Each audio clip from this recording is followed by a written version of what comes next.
Το πήγε πήρα το Μανιάτη και πλάταρε γκολ! 2-1 εντυπωσιακό γκολ για τον Τόνι Ντομίνγκες. Έβδομο λεπτό σε αυτό το δεύτερο μέρος του 2-1 υπέρ του Ολυμπιακού παραμένει. Τελείωσαν μιας απευθείας, η μπάλα θα πήγε στο μάτι. Η εκτέλεση του στον Μάγκεδο Πασχαλά.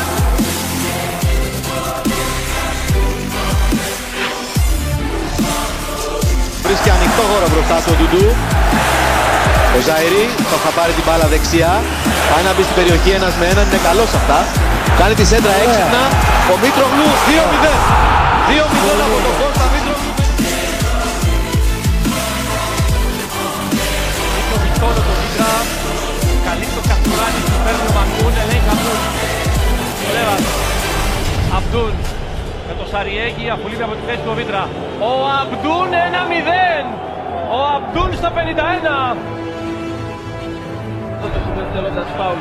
Το προηγούμενο αγωνιστική Ριβάλτο τώρα. Γκολ! Γκολ από τον Ριβάλτο!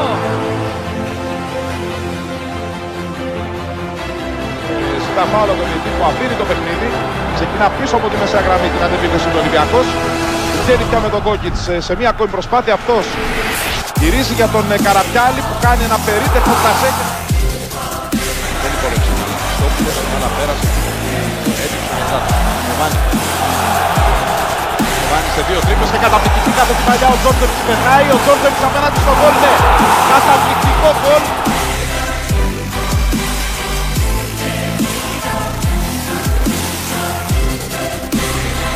Ο Μιραλάς με Φαντίδη στην περιοχή. Κρατάει εξαιρετικά ο Μιραλάς και το σούτ 1-0.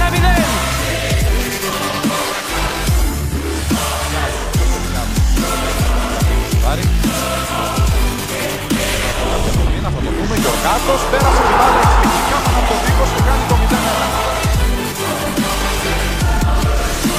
Ο αριστερά δεν έχει ο Κρίσπαν τώρα από τους συμπαίκτες του. Ο Κρίσπαν ψάχνει μια βαθιά σέντρα. Θα γίνει το ανάποδο Σαλίδης. Μιλάμε για ένα εκπληκτικό γκολ.